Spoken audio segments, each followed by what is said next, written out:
Most things that never get done because they never get started. You wait, and wait, and wait, and wait, and you wait so long that the thing doesn't even matter anymore. And the days turn to weeks, and the weeks turn to months, and the months turn to years. Years of mediocrity is what causes people to be bitter. If you want to get around bitter and complaining people, get around people who are not seeing much activity.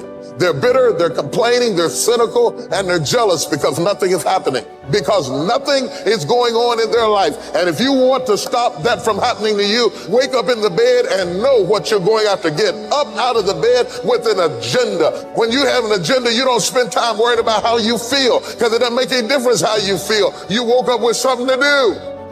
If you would like to discipline yourself, which is a very good idea, pick a direction you want to go first. Pick a goal you would like to attain, a long, medium to long-term goal. You might imagine something you need and want, some attainment that would motivate, whose pursuit would motivate you. And you can ask yourself that. It's a good question to ask yourself in general.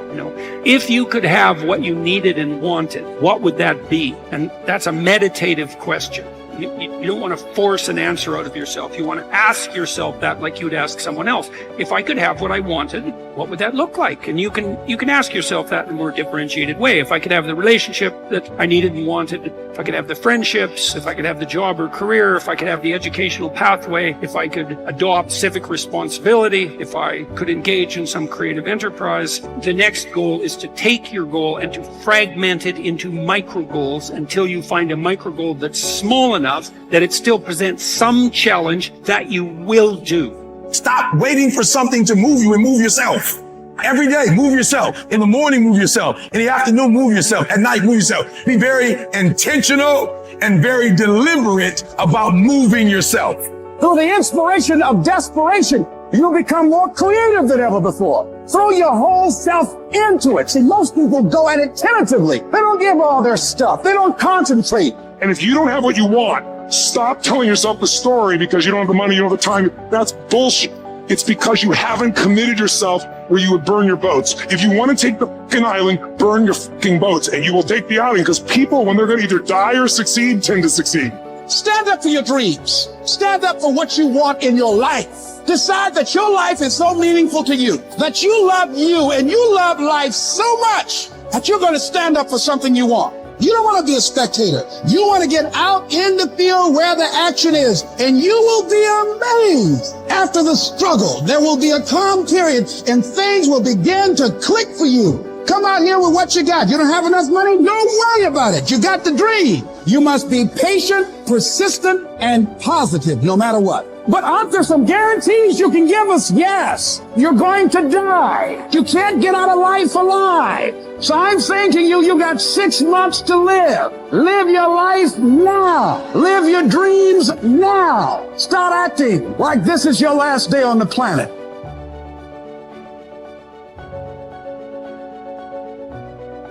Have you ever heard the expression, I don't know where it all goes? Well, from now on, make a new commitment to financial independence and to the value and the feeling that comes from knowing where it all goes and where it all comes from.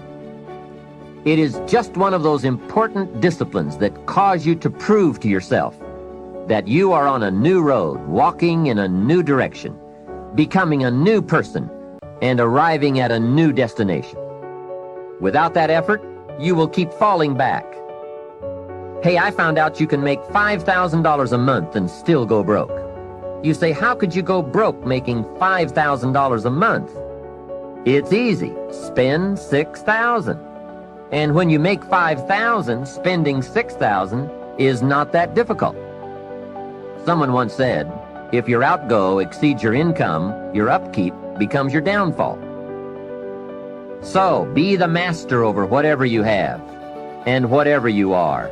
That's where the seeds of greatness are sown. Great wealth, great health, great results, great influence, and great lifestyle. Take interest and even delight in doing all the small things well. It makes you a sophisticated person who knows where the beginnings of wealth and happiness are.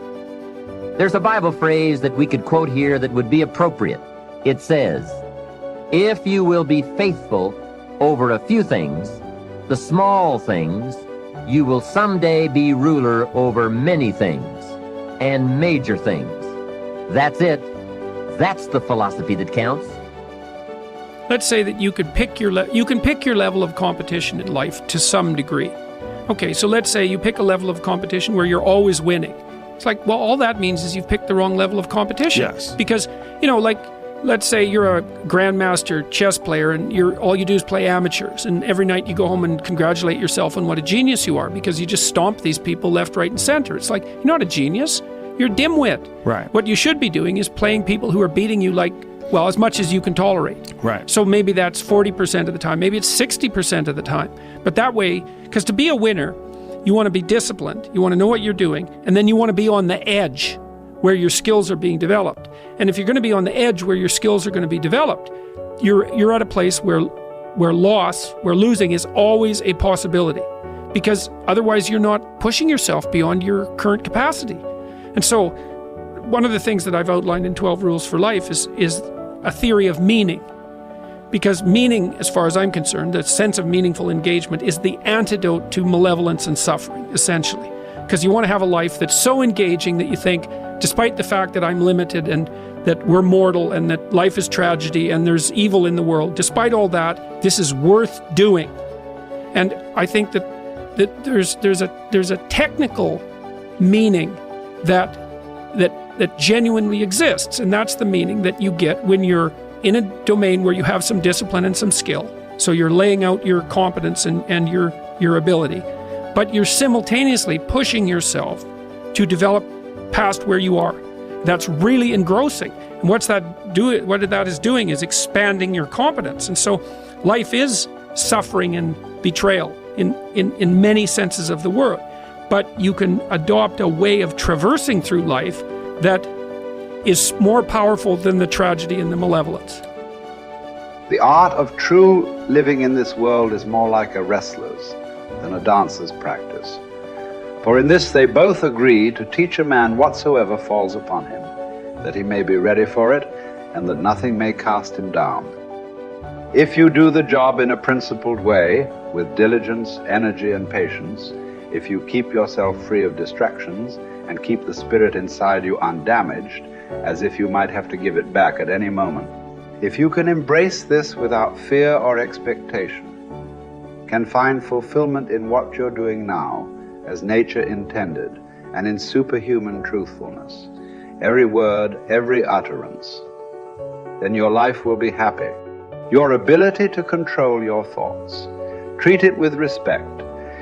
It's all that protects your mind from false perceptions, false to your nature and that of all rational beings. It's what makes thoughtfulness possible and affection for other people. You need to avoid certain things in your train of thought.